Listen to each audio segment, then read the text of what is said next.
반갑습니다. 난세를 사는 비결 황석공 소설 강의를 계기로 삶의 지혜를 발견하시고 건강과 행복한 삶을 이어가시기를 염원하면서 오늘 강의를 시작하도록 하겠습니다. 오늘은 제3절 폄주 골색은 소위 무온이라.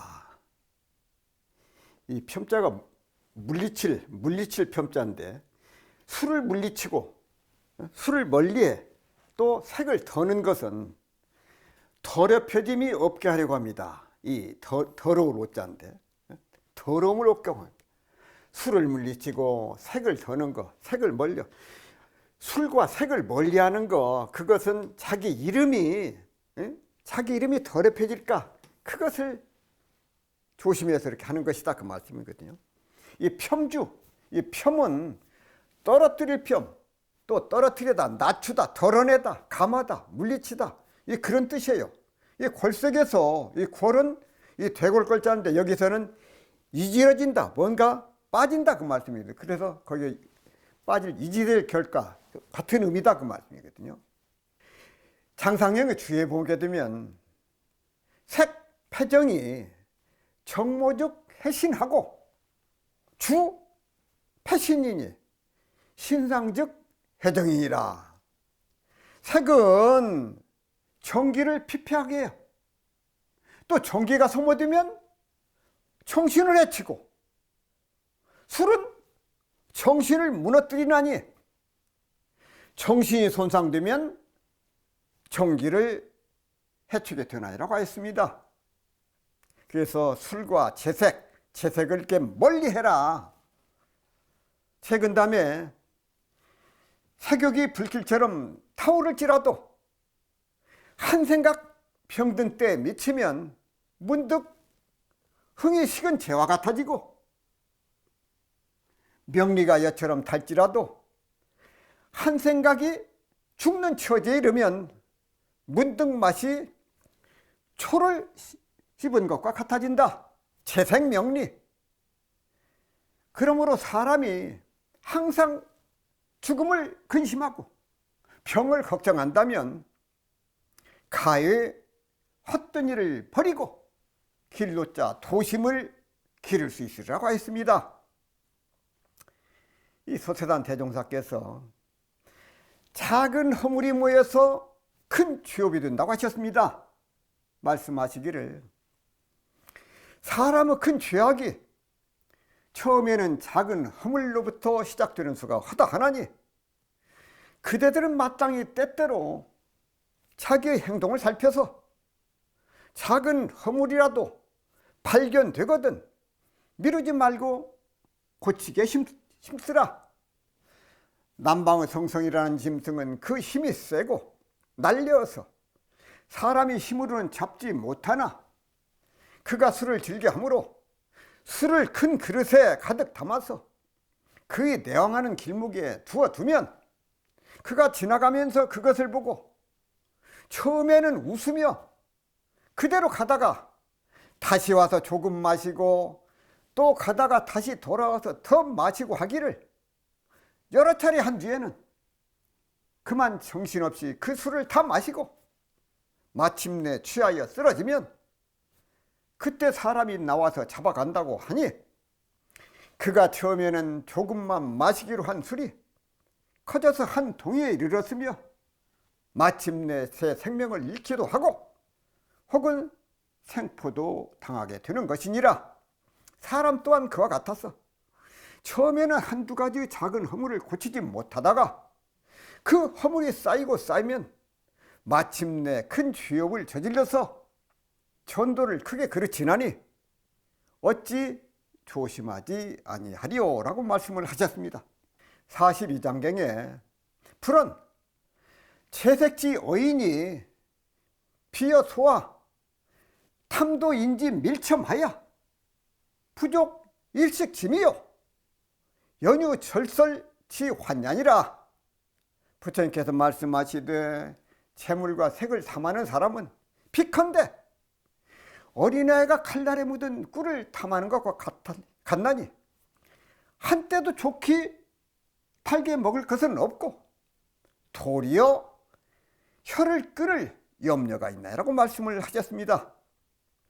여색과 술은 마치 늪과 같고 깊고 깊은 바다와 같습니다. 한 번 빠지면 좀처럼 빠져나오지 못합니다. 속담에 바늘도둑이 소도둑된다고 했습니다. 이 정도면 괜찮겠지 하는 마음이 점점 커져서 결국 돌이킬 수 없는 지경에 이르고 맙니다. 크고 작은 경계를 대할 때마다 자신을 살피고 마음을 챙기는 노력이 필요합니다. 소서에 폄주걸색은 소위 무언이라 술을 물리치고 색을 더는 것은 더럽혀짐이 없게 하려고 합니다. 이름을 더럽힌다고 말씀이거든요. 주색 경계를 멀리하면 몸을 더럽혀짐을 없게 하기 위함이라고 하였습니다. 42장경에 여색을 삼가 보지 말고 또한 그런 이야기도 하지 말라. 만일 여자와 이야기할 때는 마음을 곧게 가져서 내가 사모이 되어 이 흐린 세상에 살아가기에는 마땅히 연꽃이 더러운 진흙에 물들지 않는 것과 같아야 한다고 생각하라. 그래서 늙은 여자는 어머니와 같이 생각하고 나이 많은 이는 누이와 같이 생각하며 나이 적은 이는 누이 동생과 같이 생각해서 그를 죄악에서 구제할 마음을 내면 악한 생각은 쉬이 없어질 것이라고 하였습니다. 초록은 동색이다. 풀빛과 녹색은 겉으로는 다르게 보여도 본질적으로 비슷하거나 같은 부류라는 것입니다. 여색과 술도 이와 같습니다. 겉으로는 서로 달라도 서로 떠날 수 없는 관계가 있기 때문입니다. 한 번 더 말씀드리겠습니다. 폄주걸색은 소위 무언이라. 자, 술을 물리쳐 가까이 하지 않는다 그 말씀이거든. 이 걸색 이것을 무너뜨려 술을 물리치고 색을 더는 것, 덜어내는 것은 소위 무언이라. 더럽혀짐이 없게 하려고 한다. 더럽혀짐이 몸과 마음에 더럽혀지지 않게 위해서 채색을 멀리해라 그 말씀이거든요. 자, 제 4절 말씀드리겠습니다. 피혐 원인은 소위 불온이라. 자, 혐의스럽다 그 말이거든요. 혐의스럽다. 혐의스러움을 남에게 의심받는 것이 혐의예요. 혐의스러움을 피하고 의혹스러움을 멀리하는 것은 그릇되지 않게 하려고 합니다. 이 그릇되로자. 혐의스러운 것을 피하고 의혹됨스러운 것을 멀리하는 것은 그릇되지 않게 하기 위해서, 나도 잘못되지 않기 위해서 자꾸 이걸 멀리한다 그 말씀이에요. 장상형의 주에 보게 되면은 어떻게 무염하고 어심에 무음연 산에 불오이라. 어떤 행적에 그 사람의 발자취에 혐의가 없고 마음에 의혹됨이 없으면 일이 이에 잘못되어지지 않나니라. 이렇게 말씀을 하셨어. 자, 공자께서 말씀하시기를 지자부룩하고 지혜로운 자는 의혹하지 아니해 인자불운이라. 어진 사람은 근심하지 않고 용자불군이라. 용맹한 자는 두려워하지 않는다고 말씀을 하셨습니다. 자, 논에 보면 인자, 지자, 용자, 군자, 소인 등 다양한 인간성을 만나볼 수가 있어. 다양한 인간. 자, 인자는 어지린자, 사람자자. 인자는 수체자인 안연. 또 지혜로운 사람은 자공. 용감스러운 사람은 용자는 자로 뜻하는 게 아닌가 그런 생각이 들어집니다. 공자께서 말씀을 하셨어요. 군자의 도에는 세 가지가 있으나 나는 여기에 능통한 것이 하나도 없네. 어진 사람은 근심이 없고 지혜로운 사람은 미혹되지 않고 용명한 사람은 두려워하지 않을 텐데, 그러니까 자공이 말씀을 드렸어. 우리 선생님께서는 스스로를 낮추어서 말씀하신 것이다. 공자님께서 지인용 다 갖추셨죠. 공자의 말씀에 자공이 답한 것으로 보아서 사제의 간격이 없는 정겨운 대화라고 생각이 되어집니다. 이유에 어떻든 여기에서 세 사람의 경지, 지자, 인자, 용자, 세 사람의 경지에 대해서 어떻게 이것을 이해를 하느냐, 그것이 관건이요. 자, 용감한 사람은 두려움이 없다는 점에서 누구나 공감하고 납득이 될 수가 있어. 그러나 어진 자는 근심이 없고 지혜로운 자는 매혹되지 않는다. 이렇게 풀이한 점에 대해서는 다소 난해하지 않을 수가 없다고 말.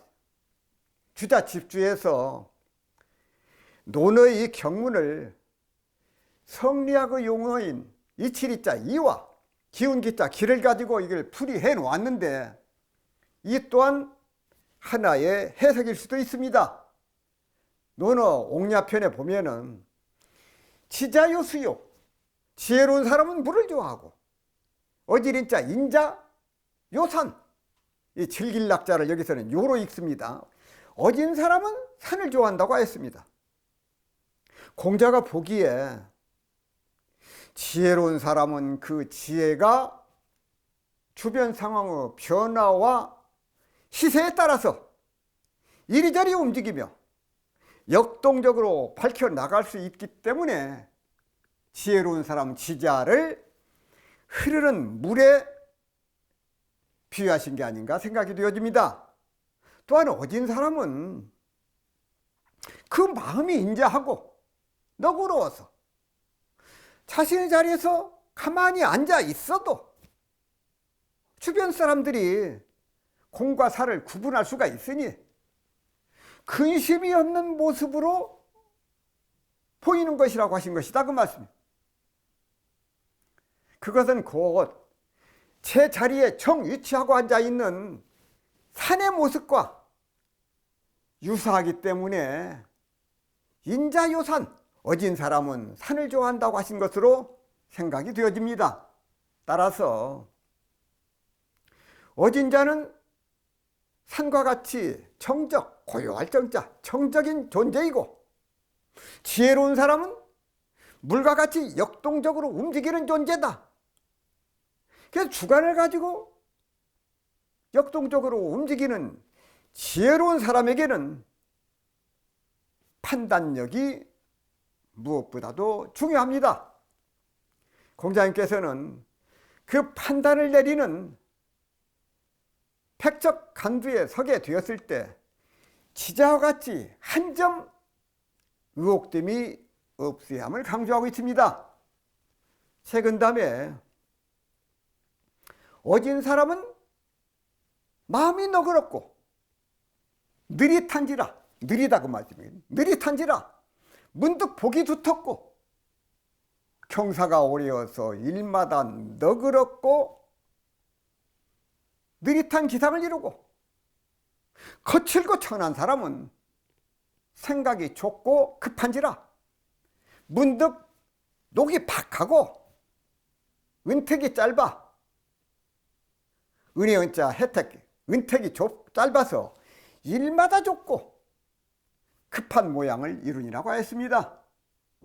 인후한 사람은 마음이 너그럽고 느릿해서 자신이 받는 복도 많고 자손이 누리는 경사도 오래여서 일마다 유장한 기상을 띠고 발전하기 마련입니다.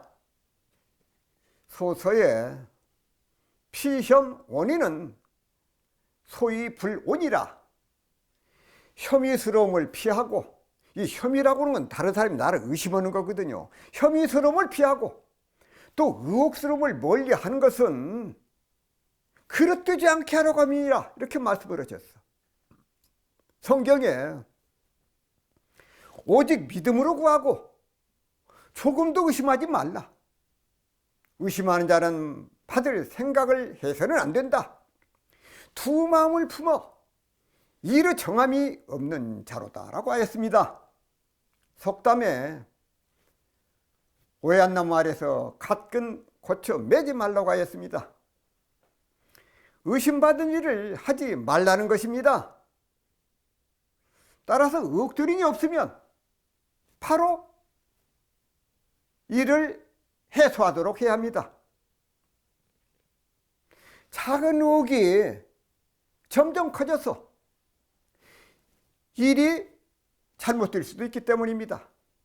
따라서 공과 사를 분명히 하고 몸가짐을 조심하고 또 조심해야겠습니다. 한 번 더 말씀드리겠습니다. 제4절 피혐 원인은 소위 불오.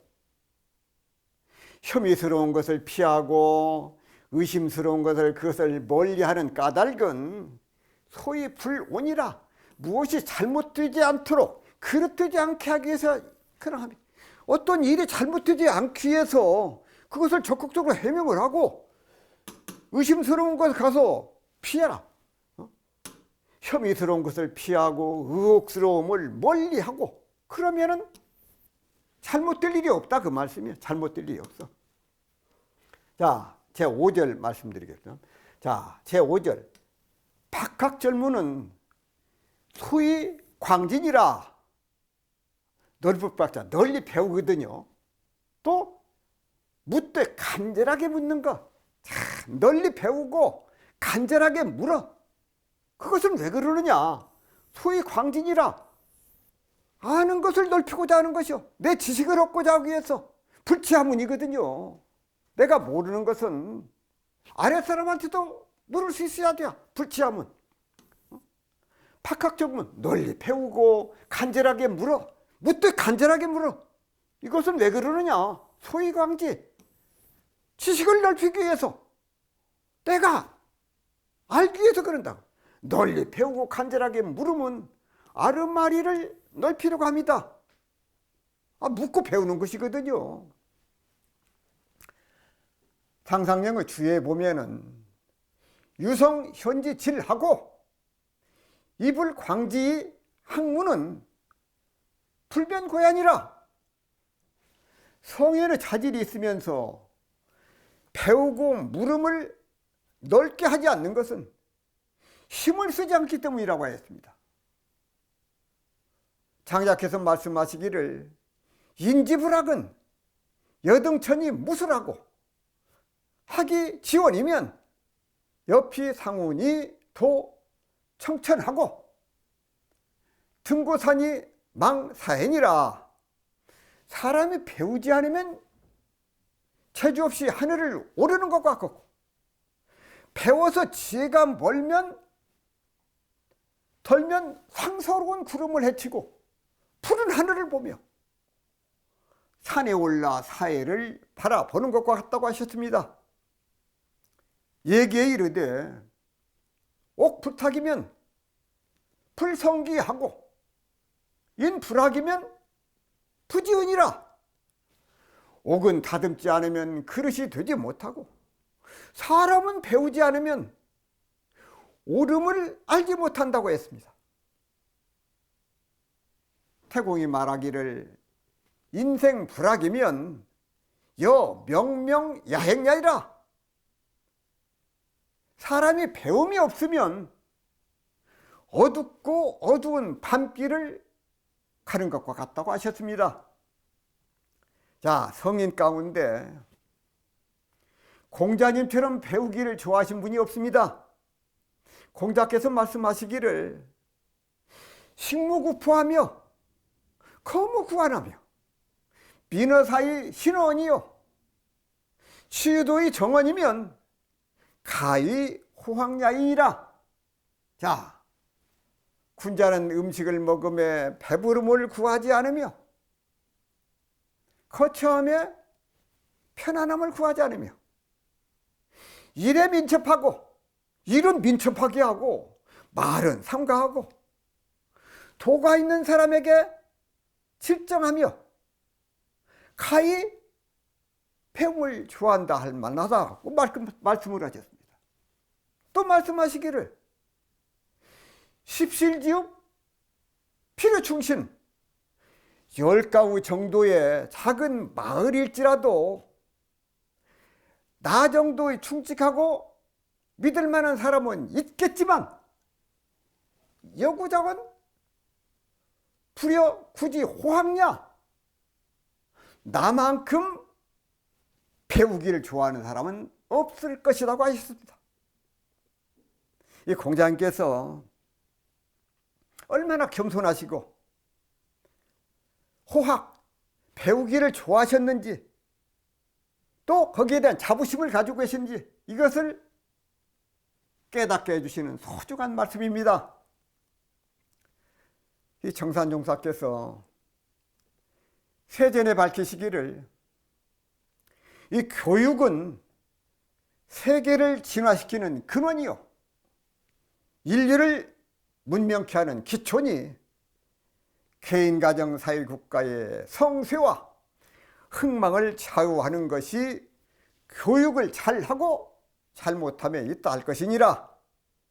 사람이 비록 만물 가운데 가장 영특하다 하나 교육의 힘이 아니면 능히 그 최령의 자격을 이루지 못할 것이며 가정사회 국가가 세계가 비록 이루어져 있을지라도 또한 교육의 힘이 아니면 능히 유지 발전을 보지 못할 것이니 그러므로 사람의 일생에 기초가 되는 태중의 기간으로부터 나고 자라는 여러 기간을 통하여 반드시 태교와 유교와 통교의 모든 도가 잘 베풀어져야만 가정사회 국가 세계에 유용한 사람이 될 것이니라. 또한 교육에는 크게 나누어 두 가지 부문이 있나니 하나는 과학교육이요 하나는 도학교육이라. 과학교육은 물질 문명의 근본으로서 세상의 외부 발전을 맡았고 도학교육은 정신 문명의 근원으로서 세상의 내부 발전을 맡았나니 마땅히 이 두 교육을 아울러 나아가되 도학으로서 바탕이 되는 교육을 삼고 과학으로서 사용하는 교육을 삼아야 안과 밖의 문명이 겸전하고 인류의 행복이 원만하리라고 하셨습니다. 널리 배우고 간절히 물어야 한다는 박학 절문에 대해서 그런 견해에서 달리하는 주장들이 있습니다. 깨달음을 얻은 영가 스님은 정도가에서 배움을 끊고 함이 없는 한간 도인 곧 절학무의 한 도인을 강조하셨습니다. 영가 스님의 절학은 황석공에서 박학과 공자의 호학과는 그 결이 서로 다릅니다. 휴정 스님은 성가귀감에서 입차물내의 막존 지연이라 이 문에 들어오려면 아르마리를 두지 말라고 말씀을 하셨습니다. 지혜가 아닌 지식이 들어서 깨달음을 방해할 수 있습니다. 아르마리가 곧 깨달음의 열쇠는 아니기 때문에 그렇습니다. 소태산 대종사께서는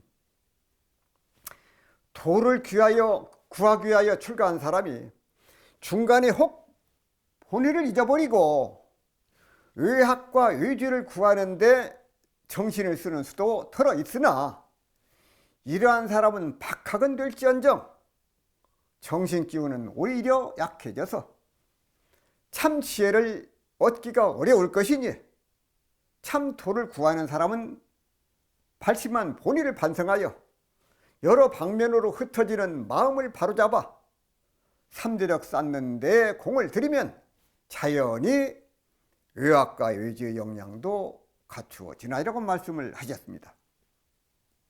소서에 박학절문은 소위 광진이라 널리 배우고 간절하게 물으면 아르마리를 넓히려고 함이라고 하였습니다.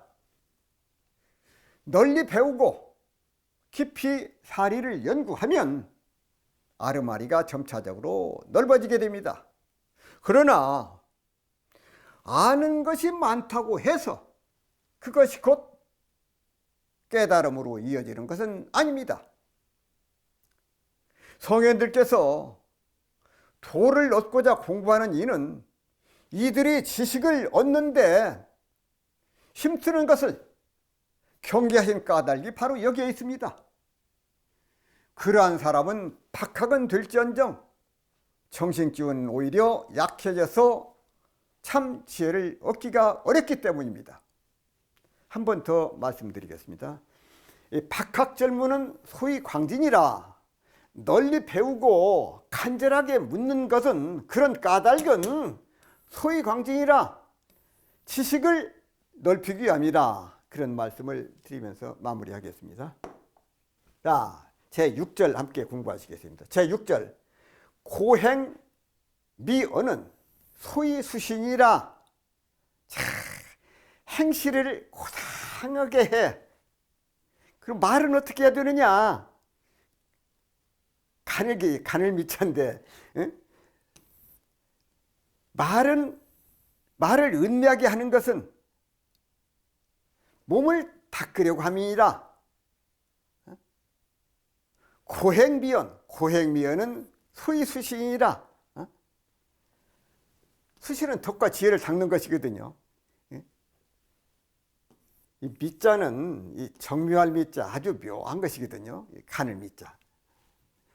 자, 미언에서 미는 이 작을 미자, 미언. 고행 미언. 은밀할 미자. 또 숨긴다, 은이 그런다 그런 뜻이고, 그럼 미언은 가볍듯이 깊은 말이요. 미언. 덜렁덜렁 하는 말이 아니라, 아무렇게 던지는 말이 아니라 뜻이 깊은 말, 넌지시 하는 말, 그것을 미언이라고 그런다고 말. 장상영은 주예에 행욕거의 불굴하고 언욕 미불창이라. 행동을 고상하게 하여 굽히지 않고 말은 은미하게 하여서 드러나지 않아야 하나라고 말씀을 하셨습니다. 이 불창이라고 하는 것은 드러내는 것이거든요. 이 반대로 표창이라고 하는 것은 드러내서 상을 주는 것이 표창이고, 이 불창은 드러나지 않는 것이 이게 불창입니다. 그 창은 밝을 창자, 밝다, 밝히다, 드러내다 그런 뜻이 창입니다. 자, 기회가 주어지는 대로, 인연이 닿는 대로 복을 지어야 합니다. 복을 짓는 좋은 방법은 남모르게 선행을 많이 하는 것이에요. 그것이 복을 짓는 거예요. 음덕을 많이 지으면 귀신도 못 잡아간다는 말이 있습니다. 이때 음덕이라고 하는 것은 스스로 드러내지를 않고, 자신을 드러내지 않고 남모르게 하는 선행, 이것을 무의행이라고 그래. 함이 없이 하는 것. 또 벌리는 것이 아니라, 요만큼 해놓고 이렇게 벌리는 것이 아니라 말 없는 가운데 남이 알까봐 조심스럽게, 그것이 복이 되는 거죠.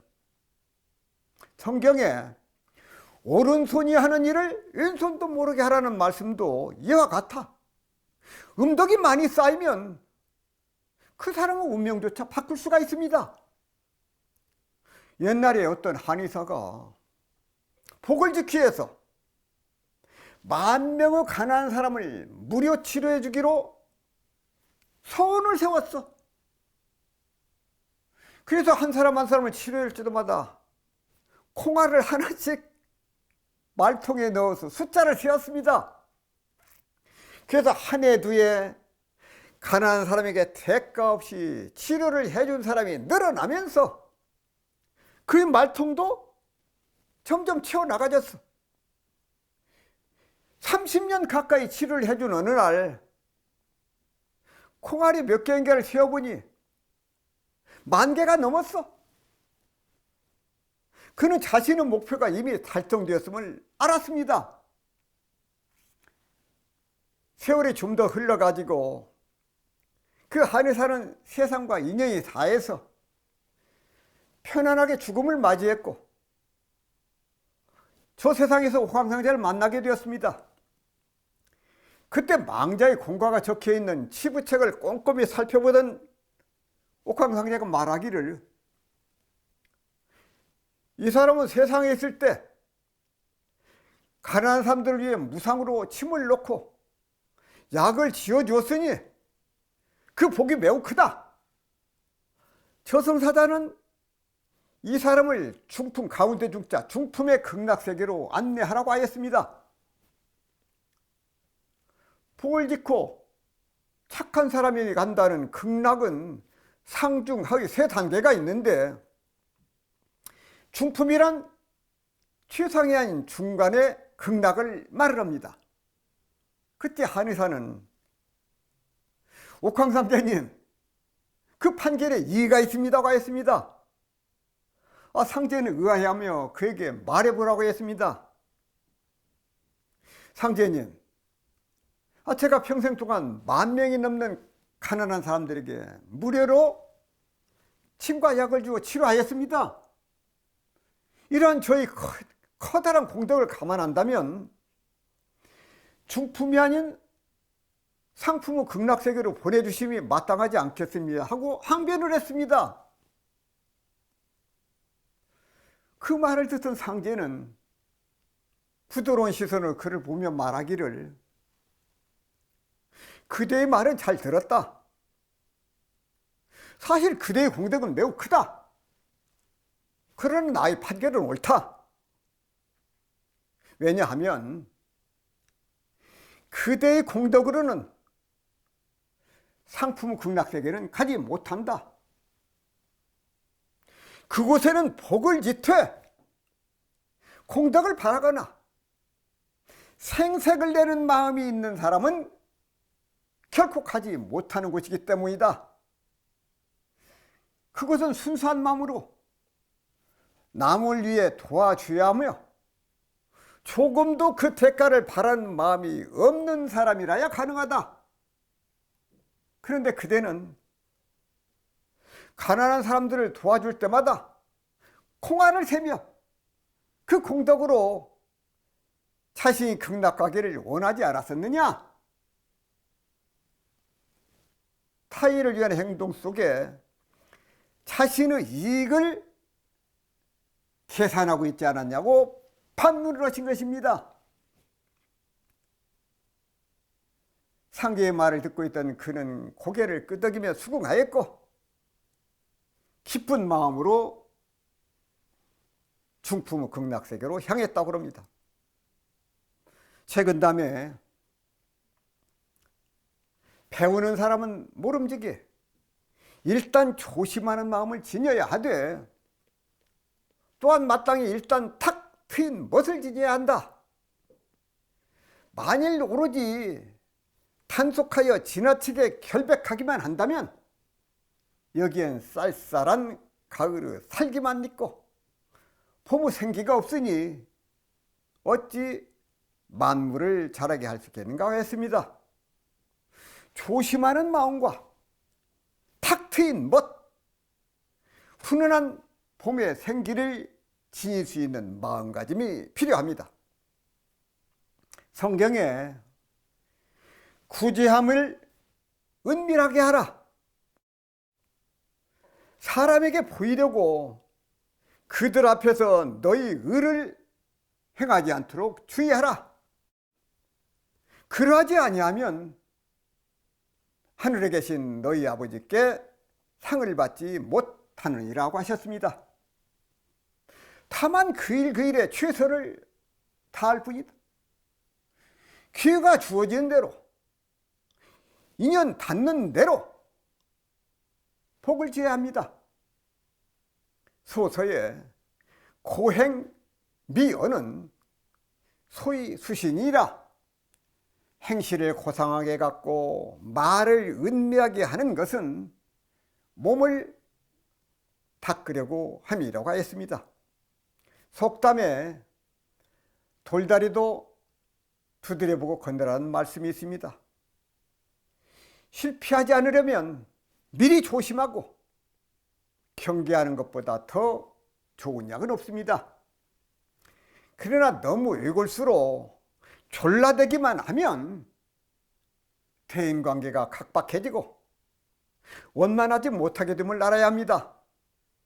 따라서 사소한 일에는 대범하게 넘기는 그러한 아량이 필요합니다. 여기까지 말씀을 드리고 한 번 더 마무리하도록 하겠습니다. 고행미연, 이 고상한 행동, 고상한 행동이라고선 선업을 쌓는 일이거든요. 남을 위해서 하는 일이고 다른 사람이 참 부러워하는 그런 행동, 남이 싫어하는 행동이 아니라 다른 사람을 위해서, 세상을 위해서 좋은 일을 하는 것, 그것이 고행이에요. 고상한 행동, 고상한 행동, 고상한 말, 미연, 깊은 말이거든요. 가벼운 말이 아니라 이 미연을 하기 위해서는요, 삼사유의 일원이라 여러 번 생각을 하고 깊이 생각을 하고 나와진 말이 미연해요. 그래서 고행을 하고 미연을 하는 까닭을 왜 그러냐? 그것이 바로 그것이 수신이요, 몸을 닦는 것이다, 그 말씀이에요. 다른 것이 아니에요. 몸가짐, 마음가짐, 그리고 말, 이것을 잘 관리하는 것, 그것이 수신이다, 그 말씀이거든요. 그래서 우리가 어떤 생각을 하느냐, 어떤 몸가짐을 하느냐, 어떤 말을 하느냐, 어떤 행동을 하느냐에 따라서 그것이 덕이 되기도 하고 또 죄업이 되기도 하고, 그것이 모아져서 이 수신이 된다고 말이에요. 수신, 몸을 닦아. 자, 7절 함께 공부하시겠습니다. 공검, 겸악, 겸약, 소위 자순이라, 자기 자신을 지키는 거거든요. 자, 남을 공경하고 또 건박하고 또 겸손하고 또 검약, 전략을 하는 것, 이게 참 쉬운 일이 아니죠. 남을 공손하고 건박하고 겸손하고 검약하는 것, 남을 공경하는 것, 이거 쉬운 일이 아니에요.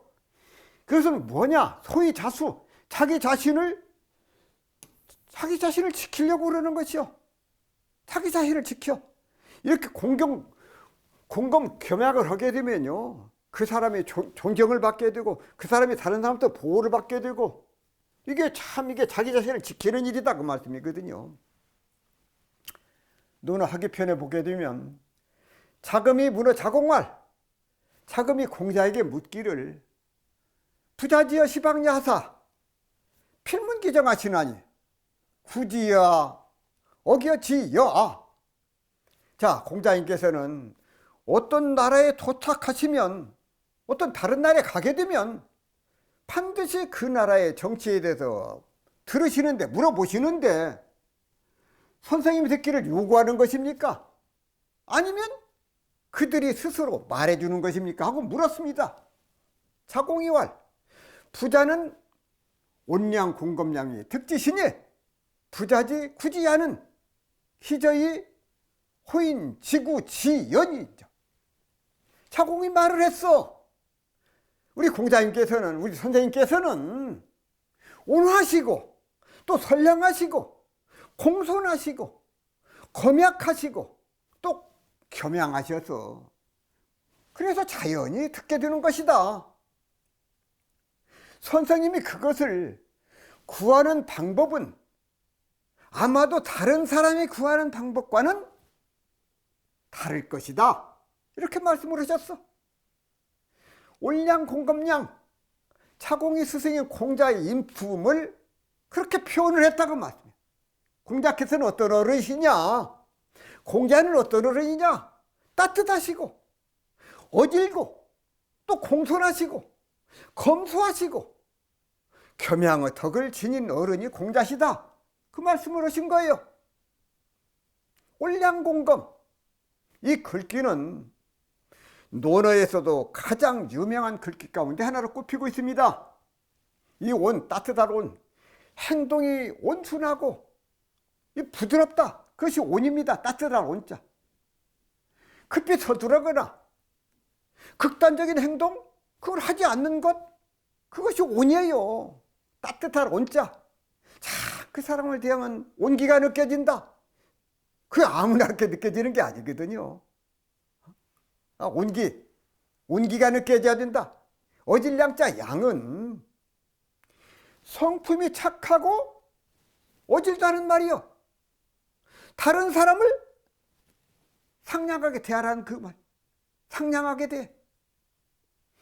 공경할 공자 공은 말이나 행동이 겸손하고 예의 바른 것은 함부로 나서서 떠버리지 않는 것, 그것이 공이요. 건박학자 검자는 사치하지 않고 수수한 것, 분수에 맡겨 쓰고 행동하라는 것, 그것이 검이다. 사양할 자 양은 사양을 하고 남에게 양보하고 겸손하게 행동하는 것, 그것이 양이다 그 말. 이 5가지는 춘추시대 약육강식의 정치에만 중요시했던, 그것을 중요시 여겼던 때 공자께서 여러 나라를 돌아다니면서 그 군주들에게 강조하신 덕목 가운데 하나다 그 말. 왜 그러냐? 강한 것은 부드러운 것을 이기지 못하기 때문에 그런다. 겸손한 사람은 누구에게나 환영을 받지만 난폭하고 힘이 세서 함부로 무력을 휘두르는 사람 앞에서는 굴복은 할지 몰라도 존경받지는 못한다 그 말. 검소한 일에 대해서 미담이 많지만은 그 가운데 아름다운 이야기는 시장에서 평생 순대를 팔던 할머니가 12억 원 장학금으로 기부를 한 일이에요.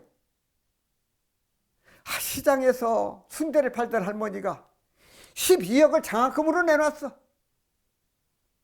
그 할머니는 돈을 벌어서 아껴서 쓰되, 그렇게 하다 보니까 돈이 모이더라고 하셨어. 자식을 뒷바라지 하고도 남아서 기부하는 것이라고 말씀을 해줬어. 올량, 공검량, 올량, 공검량, 이 5가지 덕목은 말은 쉽지만은 이것을 행동으로 옮긴다고 하는 것은 이건 결코 쉽지가 않다고 말. 결코 쉽지가 않아. 그러나 어렵다고 포기하지 말고, 어렵더라도 우리가 조금씩 다가가는 것이 더 중요하다고 말. 해보려고 노력을 해야 된다고 말. 안 된다고 말고 해보자고 말. 공자께서는 어지린자 인을 중시하셨고, 맹자께서는 어지린자 인과 오리리자 의를 중요하게 계셨어. 그래서 인의 예지, 이 4가지 덕목을 성선설의 근거로 삼았어. 맹자는 인의 예지를 사단이라고 부르고 이것을 다음과 같이 설명하고 있습니다. 측은지심은 인지단냐, 남을 불쌍히 여기는 마음을 인의 시작이라고 하고, 수오지심, 부끄러운 마음, 수오지심을 의지단냐, 불의를 부끄러워하고 악한 것을 미워하는 마음을 의로울 자 의의 시작이라고 하고, 사양지심 예지단냐, 남을 위해서 배려한 마음, 이것을 예의 시작이라고 하고, 시비지심, 지지단냐, 옳고 그름을 가리는 마음을 지혜로울 자, 지혜 시작이라고 말씀을 하셨어. 한날의 동중서는 여기에 믿을 신자 신을 추가하고 오행과 짝을 지어서 설명을 했습니다. 이렇게 해서 5가지 도리인 인의, 예지, 신, 오상이 완성이 된 것입니다. 이 오상은 떳떳할 상자죠. 5호자.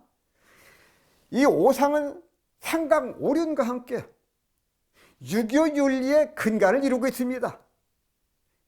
이 가운데 믿을 신자 신은 광명지 심으로, 빛광자, 밝은명자, 마음 따지자, 마음자, 광명지 심으로 중심을 잡고 가운데에서 바르게 서서 밝은 빛을 내므로써 믿음을 주는 마음을 광명지심, 믿을 신자 신이라고 그런다 그 말.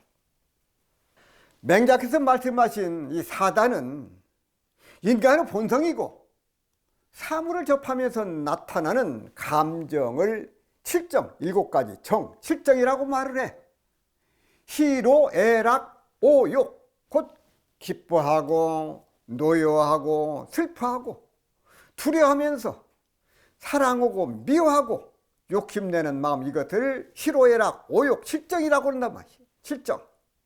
그래서 우리 교수님께서도 이 희로애락, 오욕, 이 7정을 어떻게 쓰느냐, 거기에 따라서 그것이 공부심이 있고 없는 것이다. 신급이 되고 강급이 돼요. 그래서 희로애락, 오욕, 7정을 어떻게 쓸 것인가, 이것을 늘 표준 잡고 공부하시기를 염원을 하면서 오늘 강의를 마무리하도록 하겠습니다. 감사합니다.